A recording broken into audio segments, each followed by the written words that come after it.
ይህንን ስታዩ አዛጋችሁ? እስኪ እውነቱን ተናገሩ። እኔ አፌን በደንብ ከፍቼ ላንቃይ እስኪታይ ሳዛጋ ስታዩኝ አብራችሁን ያዛጋችሁ ነው ወይንስ ማዛጋት የሚለውን ቃል ስትሰሙ ብቻ አፋችሁ በራሱ ጊዜ ተከፈተ? አትፍሩ።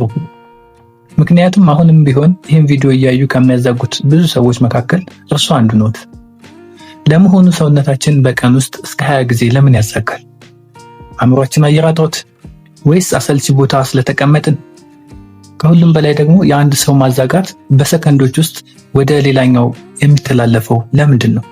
ዛሬ በዚህ ቪዲዮ አእምሯችንን የሚቀይር አስቂኝና አስደናቂ የሆነውን የማዛጋት ምስጢር ምን እንደሆነ በሳይንሳዊ መንገድ እናያለን።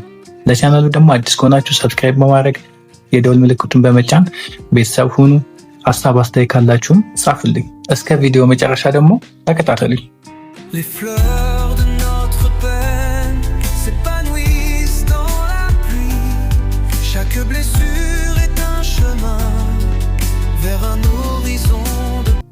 ግን ለምንድን ነው የምናዛጋው?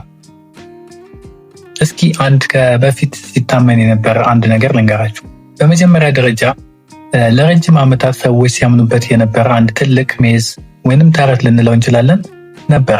እሱም ምንድነው? ማዛጋት የሚመጣው ሰውነታችን ኦክሲጅን ሲያጥራው ብሎም ካርቦን ዳይኦክሳይድ በሰውነታችን ሲበዛ ነበር ተብሎ ይታሰባል።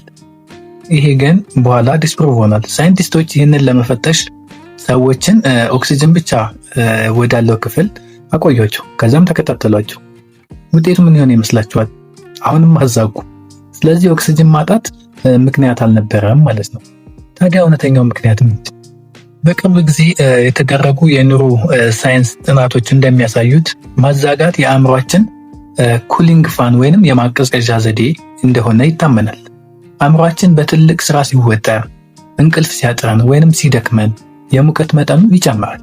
በዚህ ጊዜ አእምሯችን ኦቨርሂት እንዳያደርግ ሰውነታችን ምላሽ ይሰጣል። አፋችን በሰፊው ስንከፍት ከፍተኛ መጠን ያለው ቀዝቃዛ አየር ወደ ውስጥ ይገባል። ከዛ የፊታችንና የመንጋጋችን ጡንቻዎች ይወጣጠራሉ። ይህ ደግሞ ደም ወደ አእምሯችን በፍጥነት እንዲፈስ ያደርጋል።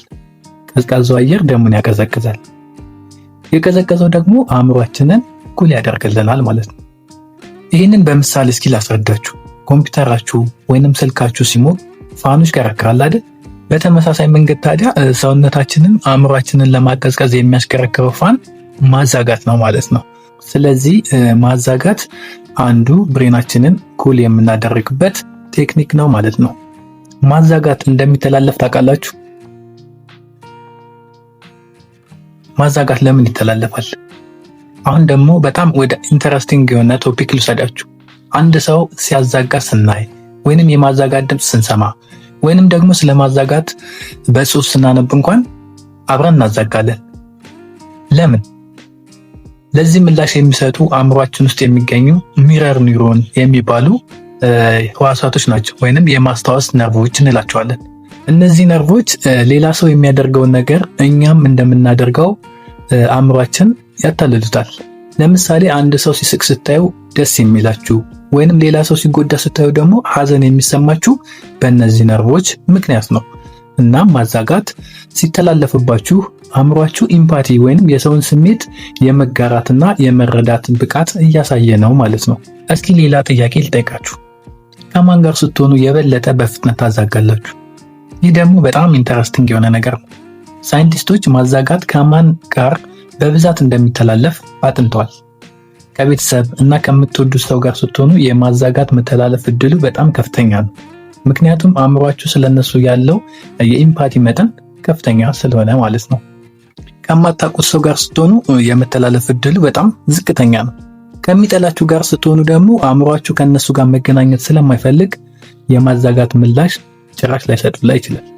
ስለዚህ አንድ ሰው አብሯችሁ ካላዛጋ ወይ አእምሮ በጣም ቀዝቃዛ ነው ወይ ደግሞ አይወዳችሁም ማለት ነው። What? Bro, what are you talking about, man? ቀልዴን ነው። አያችሁ አይደል? ማዛጋት የድካም ስሜት ብቻ ሳይሆን አእምሯችን ራሱን የሚንከባከብበትና ከሌሎች ሰዎች ጋር በስሜት የምንገናኝበት ድንቅ የሳይንስ ጥበብ ነው። እስኪ አሁን እውነቱን ተናገሩ። ይህ ቪዲዮ ማየት ከጀመራችሁ ስንት ጊዜ አዛጋችሁ? 1 ጊዜ? 3 ጊዜ? ወይስ በፍጹም አላዛጋችሁም? ቁጥሩን ከታች በኮሜንት ጻፉልኝ። ቪዲዮውን ደግሞ ለጓደኞቻችሁና ለቤተሰቦቻችሁ ሼር በማድረግ እስቲ ፈትኗቸው።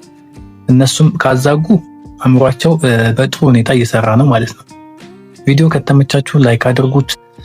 አዲስ ከሆናችሁ ደግሞ ሰብስክራይብ አድርጉት። በሚቀጥለው ቪዲዮ እስክንገናኝ ጤናችሁ ሙሉ ይሁን። ቻው።